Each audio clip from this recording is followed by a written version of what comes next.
요즘 계속해서 날이 많이 춥고 건조합니다. 목욕 후에는 로션을 좀 발라주고요. 또 출근길에는 옷을 두툼히 껴입어야 하는 그런 날씨입니다. 그렇지 않다면 우리의 건강은 많이 안 좋아질 것 같아요. 우리가 가끔씩 영적인 광야를 지날 때는 이렇게 날이 많이 춥고 건조한 날처럼 민감하게 반응하지 못할 때가 많습니다. 예수로 덧입어야 될 옷도 잘 입지 않고 또 성령의 그 생명생 강가에 잘 잠겨야 되는데 그렇지 못한 거죠. 생각해보면 그래서 광야가 아닐까 싶기도 합니다. 오늘은 주님으로 옷 입고요. 또 생명수 강가에 잘 심기운 나무가 돼서 감사와 기쁨만 넘치는 그런 하루가 되시기를 소망합니다. 함께 하시죠.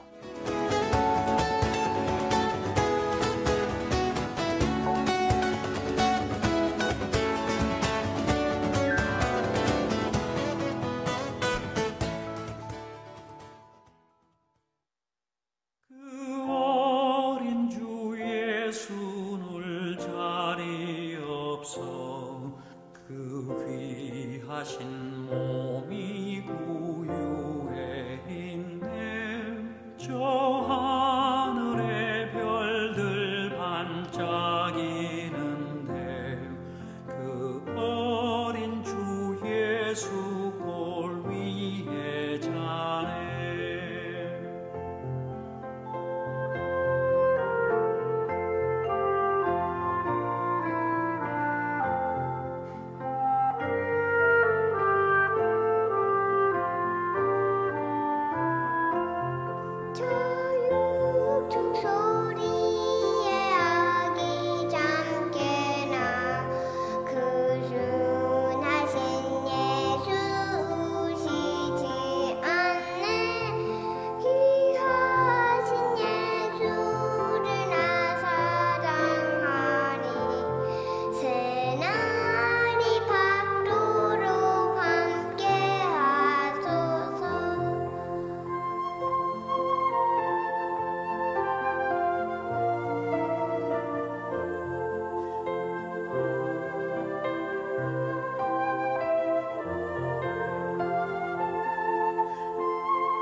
윤영주의 음성으로 보내드렸습니다. 그 어린 주 예수, 오늘 첫 찬양이었습니다. 자, 오늘의 큐티 매주 화요일마다 함께 하시는 분이죠. 경주 황성교회 김명환 목사님 나와 계십니다. 목사님 반갑습니다. 예, 샬롬. 주님 때문에 행복한 교회 경주 황성교회 김명환 목사입니다. 예, 목사님 반갑습니다. 네, 반갑습니다. 샬롬 인사 주셨습니다. 정말 날씨가 추워도 샬롬이지요. 그럼요. 우리가 예. 전쟁의 소문도 있고 또 여러 가지 환경의 어려움도 있지만 그렇습니다. 주님 안에 있으면 항상 샬롬 일줄로 믿습니다. 아멘입니다. 예. 자, 오늘의 큐티, 이 스가랴서 9장 9절부터 17절까지 아주 클라이막스가 되는 부분인데요. 먼저 성경 말씀 본문을 좀 듣고 그리고 진행하도록 하겠습니다.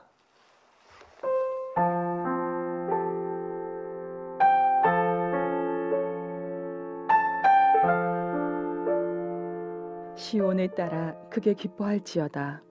예루살렘에 따라 즐거이 부를지어다. 보라, 내 왕이 내게 임하시나니 그는 공의로우시며 구원을 베푸시며 겸손하여서 나귀를 타시나니 나귀의 작은 것 곧 나귀 새끼니라.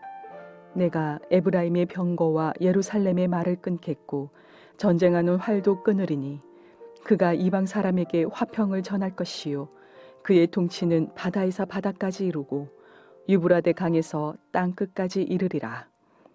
또 너로 말할진대 내 언약의 피로 말미암아 내가 내 갇힌 자들을 물 없는 구덩이에서 놓았나니 갇혀 있으나 소망을 품은 자들아 너희는 요새로 돌아올지니라. 내가 오늘도 이르노라. 내가 내게 갑절이나 갚을 것이라. 내가 유다를 당긴 활로 삼고 에브라임을 끼운 화살로 삼았으니 시온아 내가 내 자식들을 일으켜 헬라 자식들을 치게 하며 너를 용사의 칼과 같게 하리라. 여호와께서 그들 위에 나타나서 그들의 화살을 번개같이 쏘아내실 것이며 주 여호와께서 나팔을 불게 하시며 남방 회오리 바람을 타고 가실 것이라. 만군의 여호와께서 그들을 호위하시리니 그들이 원수를 삼키며 물맷돌을 밟을 것이며 그들이 피를 마시고 즐거이 부르기를 술 취한 것 같이 할 것인즉 피가 가득한 동이와도 같고 피 묻은 제단 모퉁이와도 같을 것이라. 이날에 그들의 하나님 여호와께서 그들을 자기 백성의 양떼같이 구원하시리니 그들이 왕관의 보석같이 여호와의 땅에 빛나리로다. 그의 형통함과 그의 아름다움이 어찌 그리 큰지 곡식은 청년을 새 포도주는 처녀를 강건하게 하리라.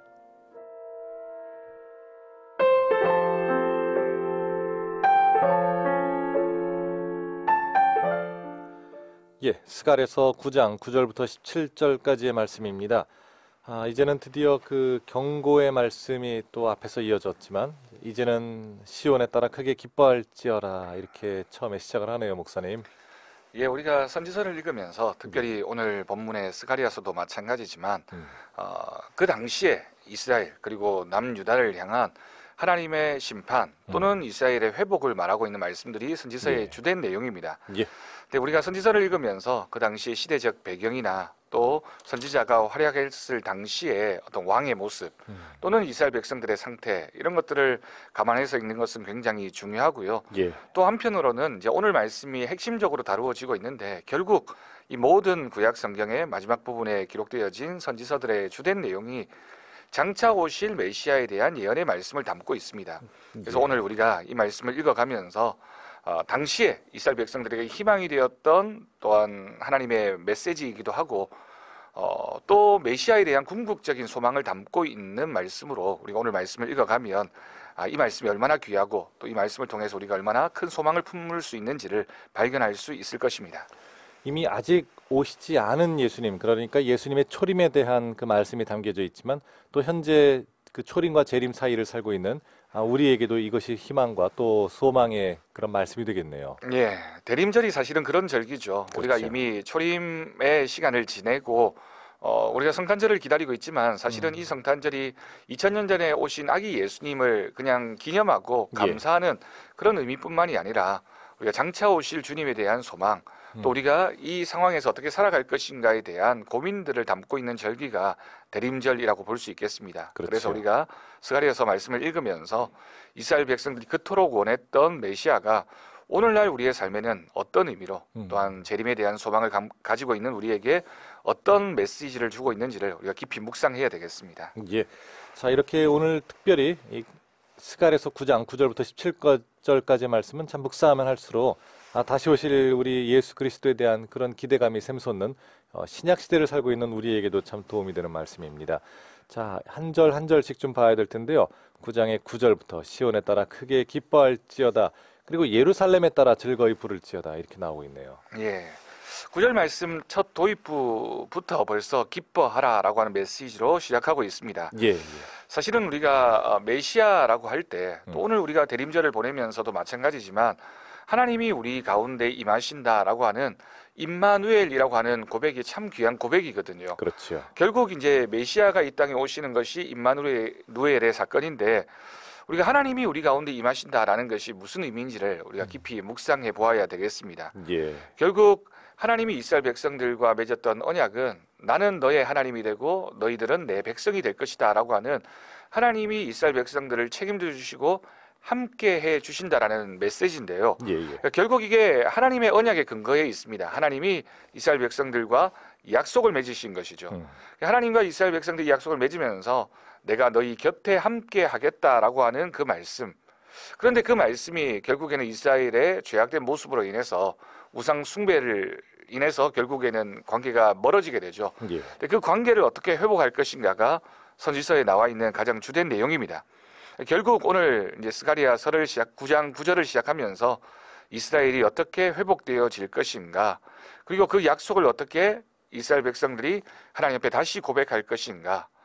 그래서 결국 스가랴서는 학개서와 함께 성전 재건의 가장 큰 주제를 다루고 있는데 예. 단지 눈에 보이는 성전의 재건, 건물을 짓는 것이라는 의미보다는 하나님의 언약을 어떻게 회복할 것인가에 대한 초점을 맞추어서 우리가 말씀을 읽어가면 좋겠습니다.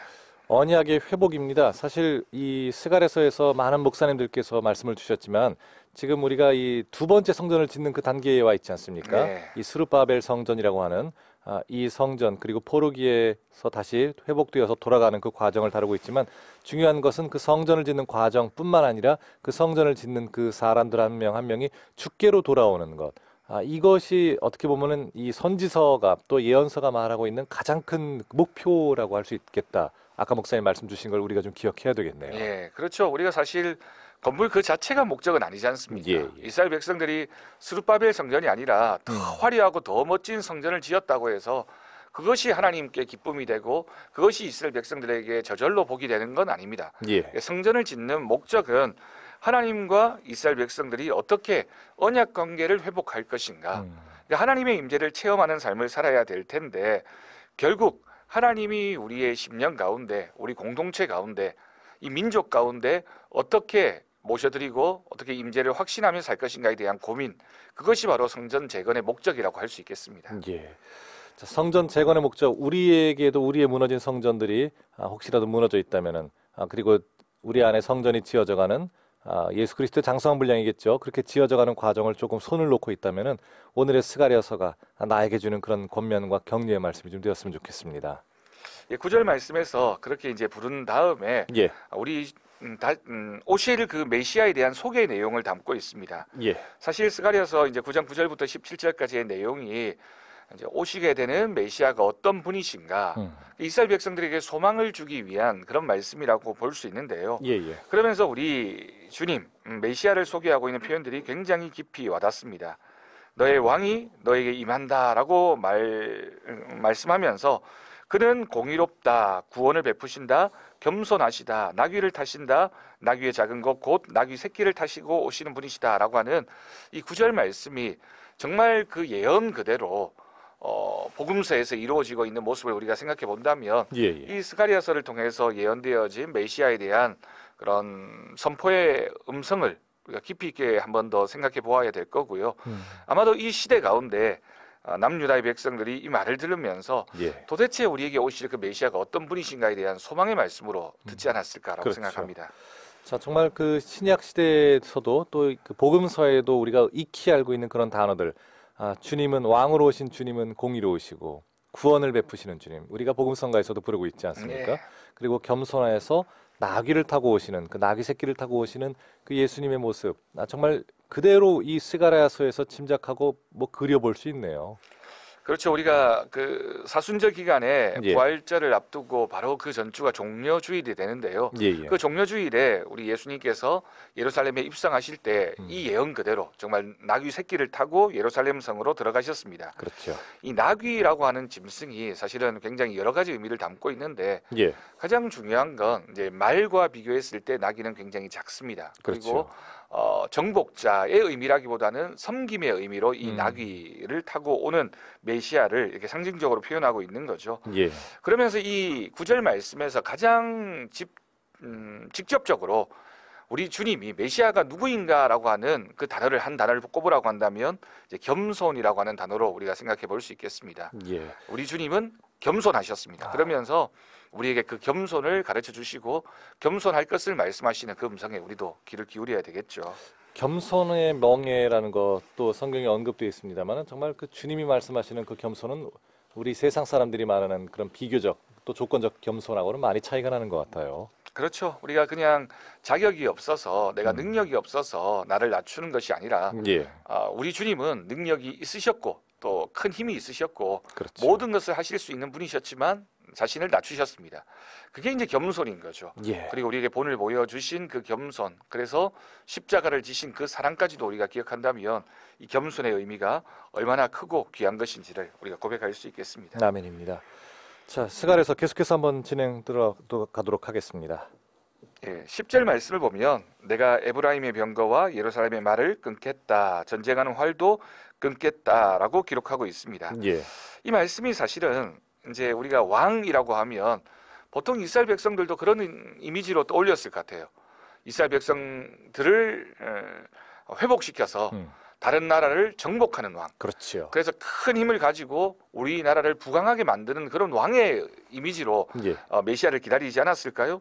그러면서 이제 10절 말씀에서 에브라임의 병거, 예루살렘의 말이라고 하는 건 결국 이제 정복자의 이미지를 말하는 겁니다. 큰 능력과 힘이 있어서 예, 예. 우리로 하여금 다른 이민족들을 다 물리치고 그래서 이 나라를 정말 우뚝 서게 만드는 그런 메시아가 올 것이다라고 하는 사람들의 기대와는 전혀 다르게 10절 말씀에서 보면 에브라임의 병거와 예루살렘의 말을 끊겠다. 전쟁하는 활도 끊겠다라고 하면서 그가 이방 사람에게 화평을 전할 것이다라고 하는 단어가 설명되어져 있습니다. 예, 예. 여기서 그는 당연히 이제 메시아, 궁극적으로는 우리 예수 그리스도를 가리키는 표현이겠죠. 그렇죠. 그러면서 이방 사람이라고 하는 표현도 굉장히 마음에 와닿습니다.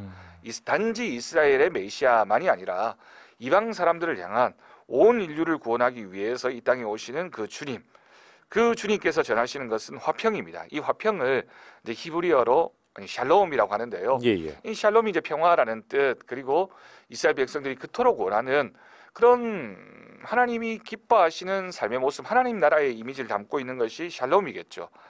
근데 이 샬롬이 단지 전쟁이 없는 그냥 평화로운 상태만을 의미하지는 않습니다. 예. 전쟁이 없지만 평화롭지만 우상 숭배하고 하나님을 떠나는 삶이라면 그건 샬롬이 아니겠죠. 그렇죠. 오히려 어려움이 있고 고난이 있지만 하나님의 임재를 확신하는 삶이라면 그게 정말 샬롬이 되는 겁니다. 맞습니다. 결국에는 여기서 전쟁하는 활을 끊고 에브라임의 병거와 예루살렘의 말을 끊겠다라고 하는 건 하나님이 이스라엘에게 주시는 평화, 하나님이 믿는 그리스도인들에게 주시는 화평의 그 말씀, 예, 예. 그리고 그 실천은 결국 하나님의 임재를 우리의 마음속에 모셔드릴 때 우리의 마음에서부터 시작되어지는 하나님의 나라를 상징적으로 표현하는 것이다 라고 예. 우리가 정의할 수 있겠습니다.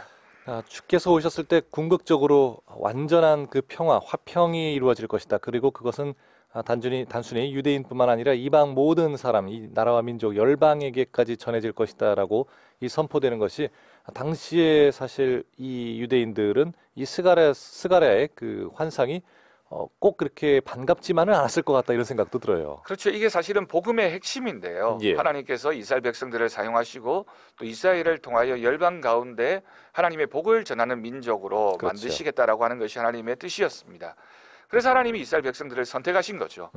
그런데 이스라엘 백성들은 이 말씀을 오해했던 것으로 보여집니다. 예, 그래서 예. 우리만 구원을 받고 우리만 하나님의 백성이고 우리만 하나님의 자녀다라고 하는 잘못된 선민 의식을 가지고 있었는데 그렇죠. 이 말씀을 통해서도 확인하게 되는 것처럼 하나님의 뜻은 이스라엘을 통하여 온 열방을 구원하기 위한 하나님의 계획이 계셨다. 그래서 예루살렘이라고 하는 게 본래 의미가 평화의 도시인데 예. 사실은 우리가 뉴스를 통해서 요즘도 많이 보고 있지만 예루살렘에 진짜 평화가 있었던 적이 있었던가라고 할 그렇죠. 정도로 예. 정말 예루살렘은 전쟁과 폭력과 아픔의 땅이 예루살렘이었습니다. 예. 그런데 이 진정한 예루살렘을 평화의 도시로 만드는, 평화의 성읍으로 만드는 그 원동력, 그 핵심적인 요인은 바로 하나님이 임재하실 때, 메시아가 이 땅 가운데 임재하실 때 그것이 바로 하나님의 평화이고 그것이 바로 예루살렘의 평화일 뿐만 아니라 온 인류를 향한 예. 하나님의 계획이었다라는 사실을 우리가 기억해야 되겠습니다. 그렇습니다. 특별히 지금 우리도 그 교회에 또 새로운 성도들이 들어올 때 그 성도들을 대하는 모습, 그것이 혹시 잘못된 선민 사상, 먼저 예수를 믿은 것이 우리의 공로가 있는 듯이 그런 자세, 그런 마음이 혹시라도 있는지 좀 점검을 해보면서 더 겸손하게 새로 오는 성도들, 또 새로 교회에 이렇게 얼굴을 내미는 성도들을 잘 섬길 수 있는 그런 자세가 있으면 참 좋겠습니다. 예, 나만이 하나님의 은혜를 입은 사람이다. 내가 중심이 되어야 되고 예. 내가 교회를 움직여 가야 된다라는 생각이 참 교회를 병들게 하는 거죠. 사실은 그렇죠. 우리는 다 하나님의 동력자이고 서로 부족하지만 하나님의 부름을 받아서 한 교회를 섬기는 사람들입니다. 예, 예. 10절 마지막 부분에 나와 있는 말씀에서처럼 하나님의 통치는 바다에서 바다까지 이르고 유브라데 강에서 땅끝까지 이르게 될 것이다 라고 하는 이 말씀이 예. 온 땅에 편만하게 임하시는 예수 그리스도의 사랑, 그리고 그 은혜, 그리고 구원의 섭리를 정말 직접적으로 표현하고 있는 그런 구절입니다. 결국 우리만이 하나님의 구원받은 백성이 아니라 우리를 통하여 복이 흘러나가기를 원하고 하나님의 구원의 강물이 흘러가기를 원하시는 하나님의 뜻을 우리가 고백한다면 우리가 잘 섬겨야 되겠고 겸손해야 되겠고 하나님의 뜻에 순종하는 믿음이 있어야 되겠습니다. 아멘입니다. 자, 이렇게 바다에서 바다까지, 유브라데 강에서 땅끝까지 이르게 될 그 이방 사람들에게까지 전해질 이 진정한 화평에 관한 그 메시지가 바로 스가랴서 9장 9절부터 지금 10절까지 또 이어지고 있습니다. 자, 그러면 이제 11절로 보면은 다시 한번 그 언약에 대한 그런 언급이 또 있어요. 예. 예. 11절 말씀에서 또 언약의 피로 말미암아 내가 너의 갇힌 자들을 물 없는 구덩이에서 놓았다라고 기록하고 있습니다.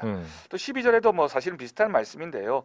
갇혀 있지만 소망을 품은 사람들, 그리고 요새로 돌아오게 될 것이고 오늘도 너에게 분명히 말하니까 갑절이나 하나님의 은혜로 갚을 것이다 라고 하는 예. 이런 표현들은 결국 하나님의 언약의 백성이 되었을 때 이 언약의 백성들에게 주어지는 복이 복과 은혜의 내용이 무엇인지를 우리에게 가르쳐 줍니다. 이스라엘 백성들이 사실은 무수히 많은 전쟁을 경험한 나라이고 민족이지 않습니까? 그렇죠. 그러면서 이스라엘 백성들이 확고하게 고백했던 것 중에 하나가 모든 전쟁은 하나님께 속한 것이기 때문에 하나님이 우리의 편이 되어 주시면 우리는 어떤 전쟁에서도 이길 수 있다라고 하는 그런 중요한 구약의 신앙의 고백을 가지고 있었습니다. 예.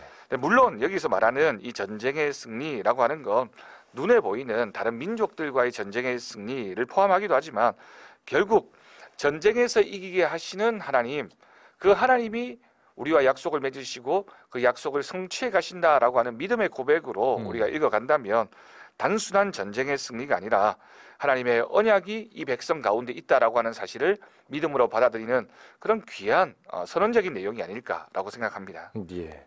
자, 그 선언적인 내용, 그리고 우리가 다시 한번 그 언약을 통해서 주께로 돌아오게 될 것이다라는 그 말씀이 현재 우리가 처한 상황에도 불구하고 우리가 반드시 신뢰해야 될 부분이겠지요.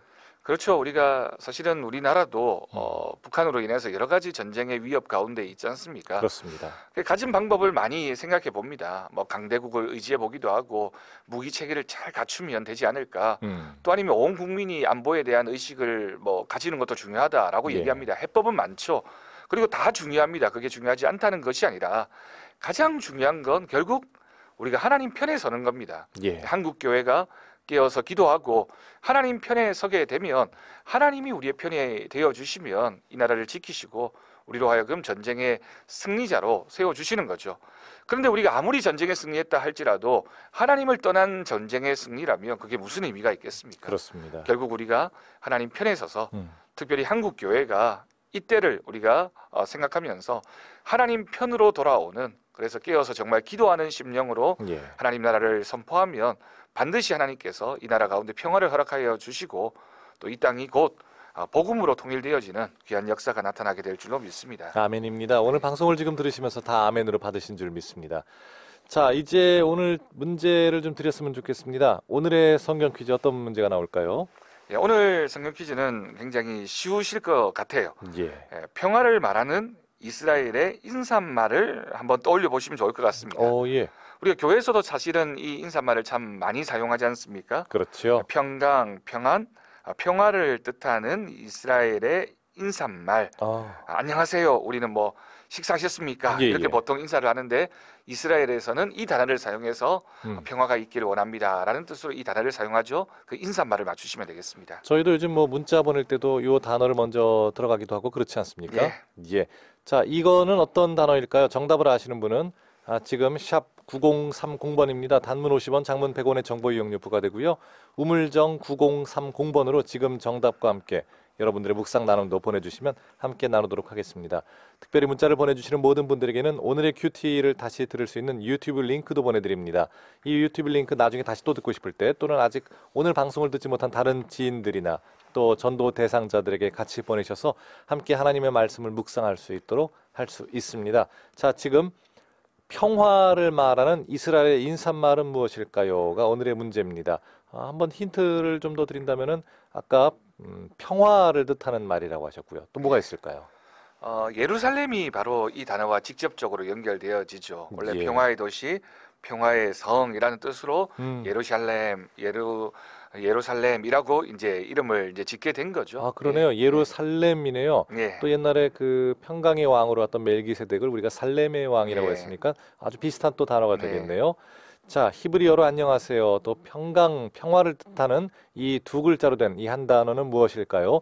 자, 샵 9030번입니다. 바로 지금 우물정 9030번으로 바로 보내주시기 바랍니다. 그동안 함께할 찬양입니다.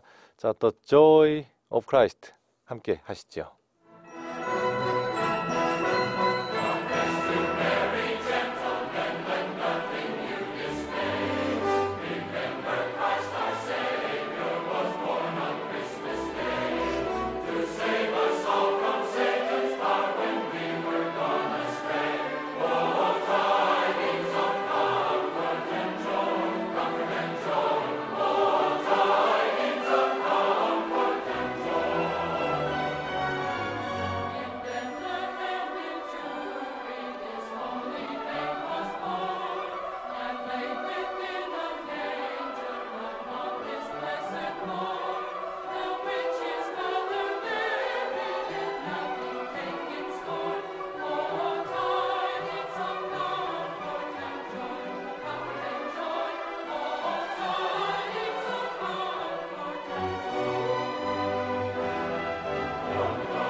이 시각 오늘의 큐티에서 준비한 선물입니다.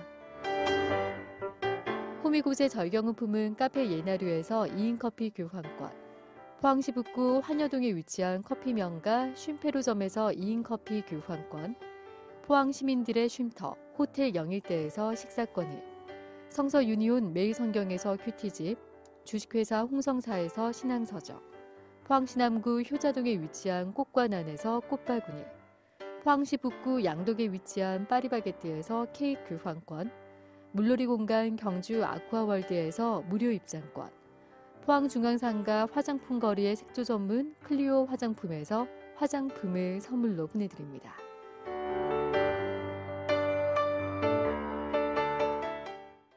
자, 지금 시각 7시 35분 20초를 지나고 있습니다. 자, 오늘의 큐티 매주 화요일마다 함께 하시는 경주 황성교회 김명환 목사님과 함께하고 있습니다. 자, 중간에 드렸던 성경 퀴즈는 평화를 말하는 이스라엘의 인사말은 무엇일까요? 였습니다. 오늘 목사님께서 저와 인사하실 때도 바로 이 단어를 쓰셨지요. 저희가 항상 요즘에 정말 믿는 사람들끼리도 많이 이 단어를 쓰고 있습니다. 평안하신지요? 라는 느낌을 주는 평강입니다. 이런 느낌을 주는 말이기도 하지요. 자, 오늘 정답을 아시는 분은 단문 50원, 장문 100원의 정보 이용료가 있습니다. 샵 9030번으로 정답과 함께 또 여러분들의 묵상 나눔도 보내주시면 안내해드리겠습니다. 우물정 9030번으로 보내주시면 되겠습니다. 자, 목사님 많은 분들이 또 문자 올려주셨는데요.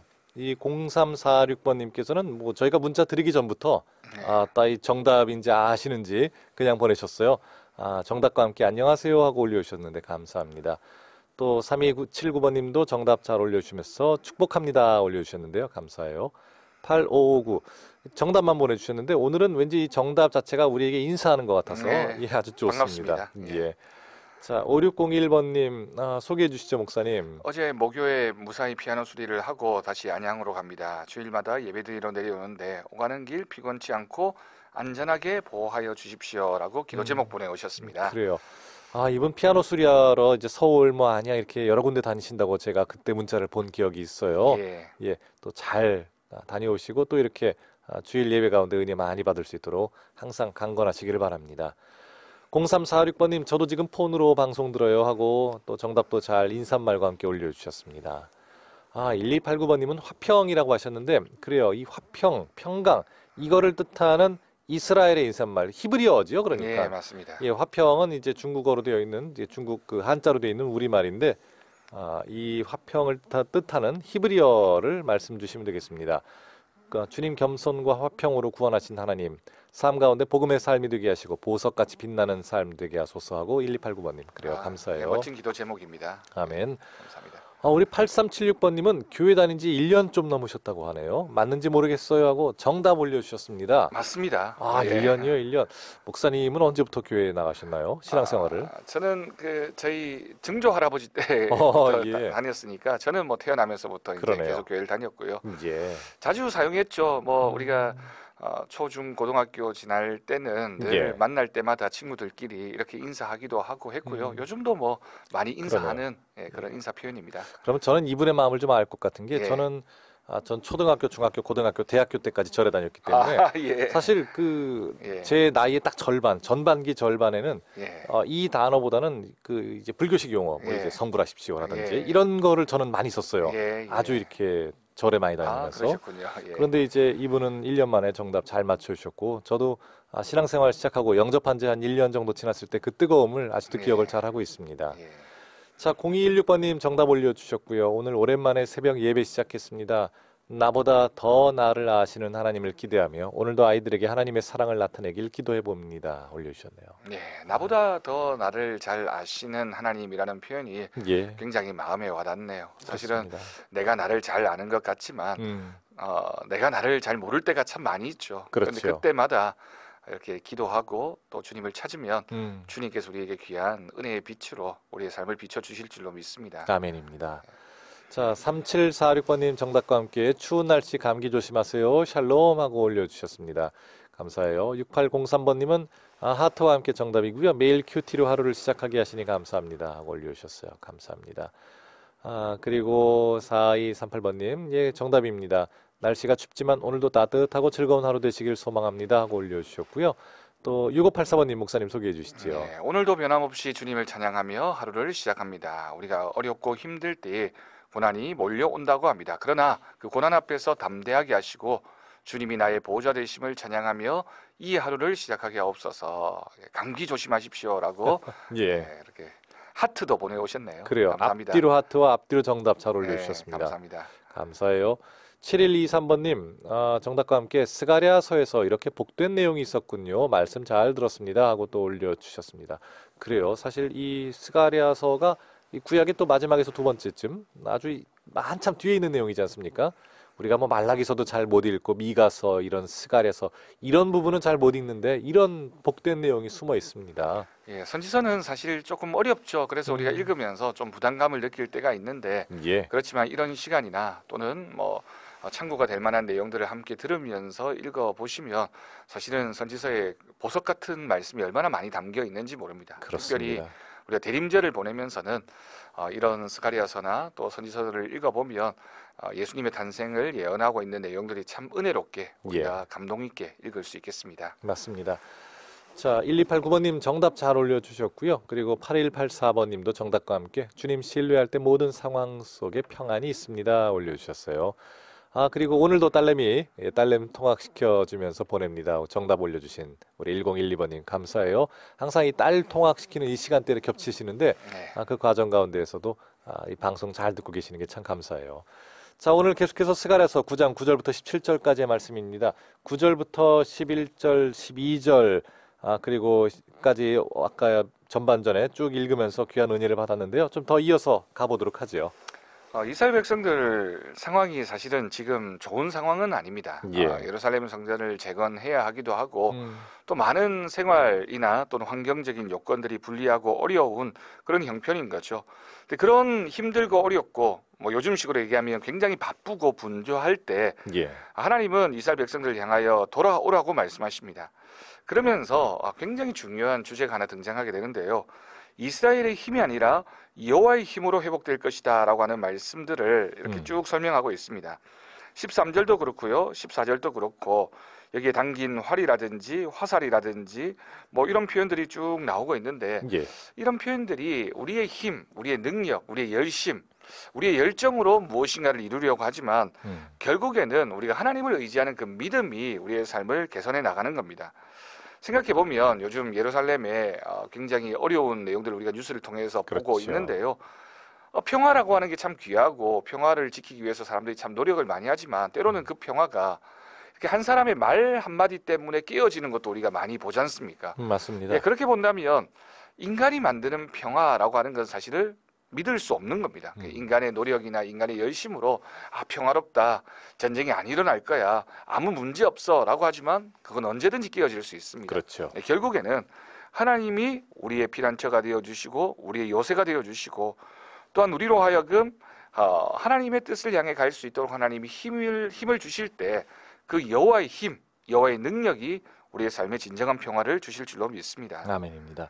여호와의 힘이고요. 여호와의 능력입니다. 사람을 통해서 일하시는 그 주님께서 우리를 통해 일하실지라도 우리로부터 나오는 그 모든 능력의 본질은 주께서부터 주시는 것이다라는 것을 꼭 기억을 해야겠네요. 14절 말씀을 보면 주 여호와께서 나팔을 불게 하시며 라고 하는 멋진 표현이 등장하고 있습니다. 그리고 바로 뒤에는 남방 회오리 바람을 타고 가신다라고 하는 표현이 나와 있죠. 이 모든 것들이 다 사실은 전쟁의 이미지를 담고 있습니다. 하나님을 의지하는 자, 하나님 편에 서 있는 이스라엘 백성들을 향해서 하나님께서 나팔을 불게 하신다. 그러니까 하나님이 우리에게 전쟁의 승리를 주시고 우리로 하여금 선한 일을 할 수 있도록 하나님의 주권 아래 하나님의 역사가 이루어진다라고 하는 것을 우리에게 가르쳐주고 있고요. 이 회오리 바람도 결국 하나님의 개입입니다. 하나님이 개입하셔서 하나님이 때로는 적들을 막아서기도 하시고 우리로 하여금 큰 힘이 되어주기도 하셔서 하나님이 이끌어 가시는 우리의 삶, 하나님이 함께 하시는 나라, 하나님이 함께 하시는 교회, 하나님이 함께 하시는 가정이 되어지는 것, 그것이 바로 하나님의 능력을 힘입는 우리들의 삶이고 그것이 바로 하나님이 주시는 승리의 삶이다라는 사실 우리가 귀한 믿음으로 감사함으로 고백해야 되겠습니다. 맞습니다. 아멘입니다. 나팔을 우리에게 불게 하시는 그 은혜, 그리고 직접 그 전쟁에 개입하셔서 승리를 우리에게 가져다 주시는 그 회오리 바람을 타고 오시는 그 주님, 우리가 좀 기억을 해야 되겠습니다. 그 만군의 여호와에 대한 내용들 계속해서 15절에도 나와 있네요. 15절 말씀에서도 물맷돌이라든지 피를 마시고 즐거이 부르기를 술 취한 것 같이 할 것이다 라고 하는 이런 표현들이 사실은 뭐 인간적인 노력이나 어떤 열심으로 뭔가를 성취하려고 하지만 하나님은 그것을 철저히 막으시는 거죠. 그러니까 철저한 하나님의 승리입니다. 하나님 없이 되어지는 승리는 있을 수 없습니다. 하나님 없는 우리에게 주어지는 은혜란 있을 수 없고요. 결국 하나님이 기뻐하시는 귀한 믿음의 모습은 하나님 편에 설 때, 그러니까 하나님이 내 편이 되어주시고 내가 하나님 편이 되어지는 역사가 있을 때 결국 모든 승리는 우리에게 주어진다. 우리가 잊지 말아야 되겠습니다. 자, 이렇게 사실 스가랴서가 처음에 시작할 때는 좀 암담했지 않습니까? 물론 이제 처음에는 그 성전을 회복하는 것에 대한 그런 이제 소망을 주셨지만 너희들 정결해야 된다 하고 그렇지 못하면 이제 제하겠다, 이제 연단을 주겠다는 그 말씀과 함께 근데 이제는 목사님 말씀하신 것처럼 현재 이 스가랴서를 지나고 있는 시대의 사람들은 지금 유대인들은 아주 지금 뭐 바닥까지 간 이제 겨우 포로에서 돌아오는 상황인데 크게 기뻐하는 내용들로 오늘은 채워져 있습니다. 예, 우리가 하나님의 심판이라고 하면 보통 심판이 굉장히 부정적으로 많이 느껴지지 않습니까? 그렇죠. 하나님 우리를 징벌하시고 우리를 심판하신다.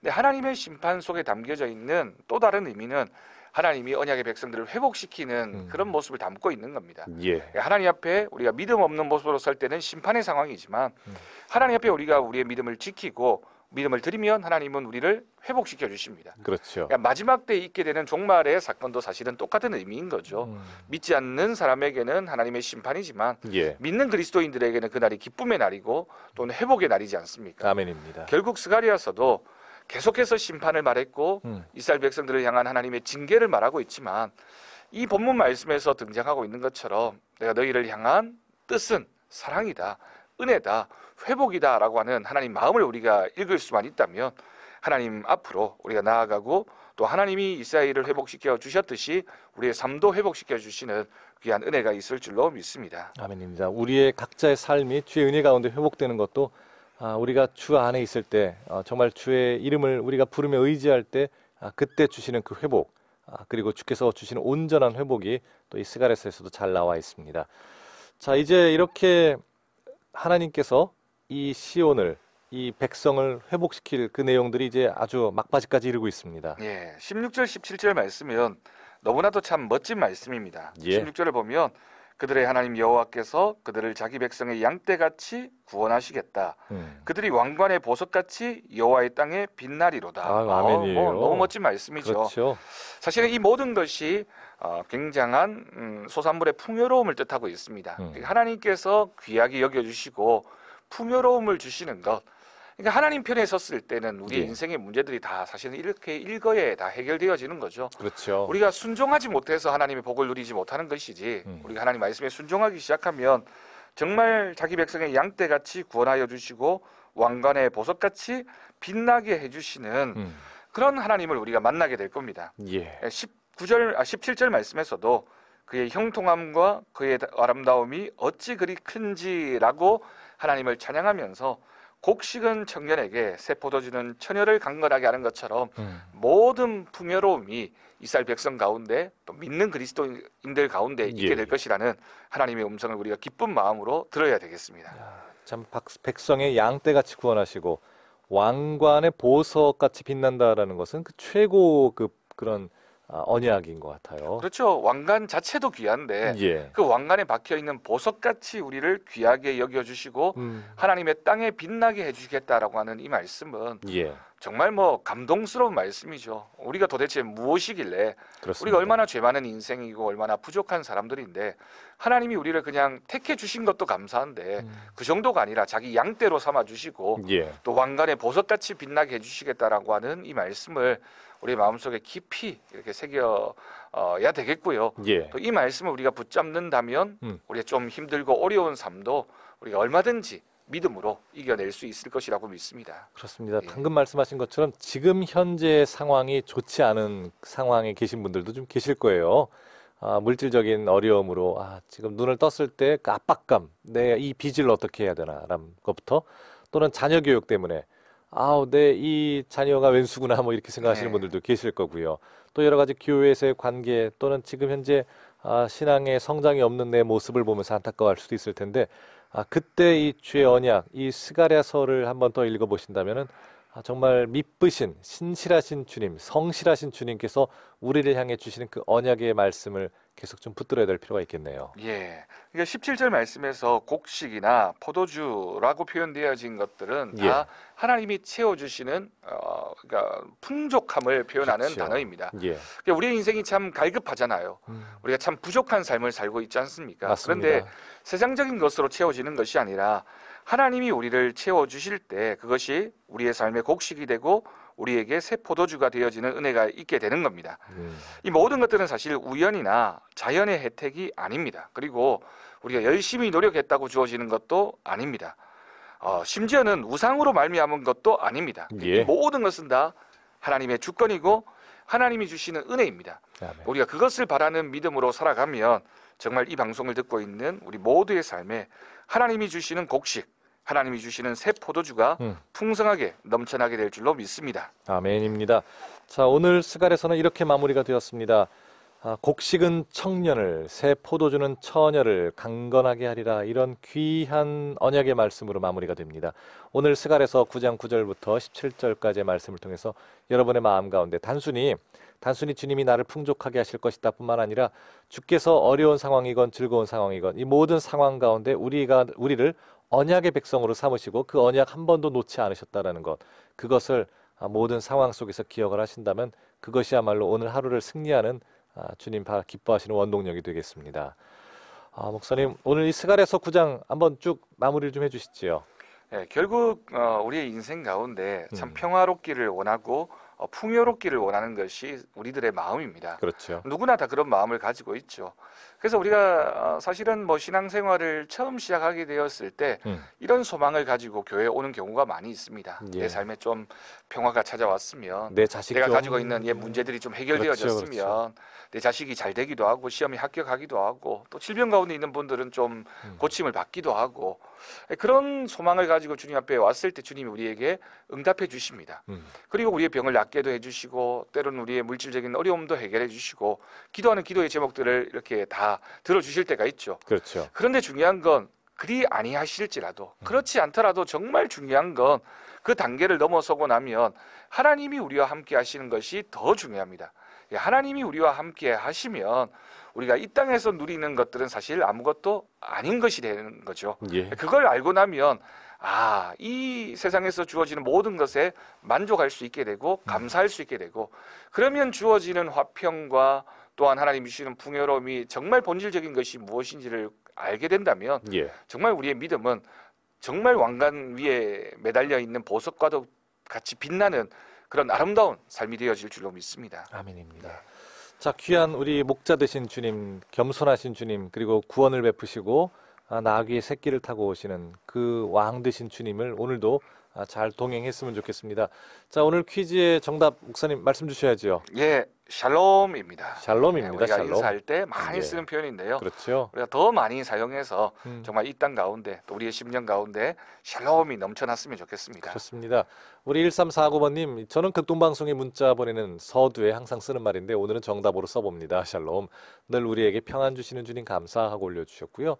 또 5729번님은 오늘도 주신 말씀을 더욱 마음판에 새기며 주님 선하시고 기뻐하시고 온전하신 뜻이 분별하여 빛된 자녀로 삶을 살도록 기도합니다 하고 정답도 잘 올려주셨습니다. 그리고 우리 아까 8376번님 1년 조금 됐다 하신 분 계셨잖아요. 우리 1년 되신 분 이제 여기 있습니다. 이분이 이제 새벽기도 다녀왔다고 그렇게 올려주셨어요. 그 이기동 목사님은 내일 방송합니다. 또 그때도 기도해 주시고요. 또 기대해 주시고요. 3923번님 목사님 읽어주시죠. 예, 오늘 아침 파주는 경기도죠. 영하 13도랍니다. 그래요. 뭐 포항이 춥다고 경주가 춥다고 뭐 이렇게 생각을 하는데 예. 뭐 말을 못 하겠네요. 예, 극동방송 가족 모두 하늘 향해 두 팔 벌려 크게 외쳐보세요. 하나님, 이 세상에서 내가 제일 행복합니다라고 말이죠. 예, 극동방송 축복합니다, 사랑합니다, 샬롬 하고 이렇게 사연 보내오셨습니다. 감사합니다. 감사합니다. 영하 13도요. 저는 참 따뜻한 남쪽 나라가 좋은데 예. 이 파주는 상당히 추운데요. 예, 그렇지만 예. 이 문자 사연을 읽으니까 뜨거운 하나님의 사랑이 그렇죠. 느껴지고요. 예. 추위는 정말 물러갈 것 같습니다. 아멘입니다. 자, 오늘 많은 분들이 올려주셨는데 목사님 어떤 분에게 선물을 드리면 좋을까요? 파주에서 보내오신 분 한번 예. 드렸으면 좋겠네요. 그래요. 예, 감사합니다. 자, 우리 3923번님 축하드립니다. 선물 받을 주소 그리고 성함 다시 한번 샵 9030번으로 보내주시면 저희가 보내드리도록 하겠습니다. 그리고 저도 한번 보내드릴게요. 이제 신앙생활한 지 1년 되셨다고 한 분, 새벽기도도 지금 다녀왔다고 하셨는데 8376번님도 선물 보내드릴게요. 자, 3923번님, 8376번님 두 분 다 선물 받을 주소와 그리고 성함을 다시 한번 지금 샵 9030번으로 보내주시면 되겠습니다. 자, 오늘 스갈에서 9장 9절부터 17절까지의 말씀, 단지 어렵다, 선지서니 예언서니 이렇게 구약이니 생각하지 마시고요. 오늘 한번 깊이 감사의 마음으로, 기대하는 마음으로 읽어보시면 주님이 주시는 그 뜨거운 감사, 뜨거운 은혜가 있을 줄 믿습니다. 자, 목사님 기도 부탁드립니다. 하나님 아버지, 우리가 인생을 살아가면서 정말 마지막과도 같은 때로는 위기와 아픔과 절망과 어려움 가운데 있을 때가 있습니다. 그러나 그때에도 주님은 우리의 손을 놓지 않으시고 우리와 함께하여 주신 분이신 줄로 믿습니다. 세상이 어렵다고 합니다. 평화가 사라져가고 있다고 얘기하고 한국교회가 위기라고 얘기하며 우리의 심령도 점점 메말라가는 모습들을 바라보며 하나님 앞에 회개하게 하여 주옵소서. 회복의 영을 허락하여 주옵소서. 진정한 샬롬이 우리 심령 가운데 나타나게 하시고 우리 교회 가운데, 이 나라 이 민족 가운데, 한국 교회 가운데, 열방 가운데, 이스라엘과 예루살렘 가운데 하나님의 샬롬이 온전히 자리 잡을 수 있도록 역사하여 주옵소서. 하나님, 우리가 하나님 편에 서기를 원합니다. 하나님의 은혜를 사모하기를 원합니다. 오늘 하루도 주의 말씀 의지하여 믿음으로 살아가게 하시고 주님 주시는 승리와 또한 풍요로움이 우리의 삶 가운데 넘쳐날 수 있도록 주님 역사하여 주옵소서. 아멘. 언제나 주님 말씀에 순종하는 귀한 심령이 되기를 간절히 원하옵고 예수님의 이름으로 기도드립니다. 아멘. 감사합니다. 자, 오늘의 큐티 지금까지 경주 황성교회 김명환 목사님과 함께했습니다. 목사님 감사합니다. 예, 감사합니다. 자, 저도 여기서 인사드리도록 하겠습니다. 파주만큼은 아니지만 포항, 경주 이 극동방송이 들리는 이 지역도 조금은 춥습니다. 하지만 주의 그 뜨거운, 정말 뜨거운 은혜 가운데 오늘 강건하게 또 몸 관리도 잘 하시고요. 내일 뵙도록 하겠습니다. 김정호였습니다.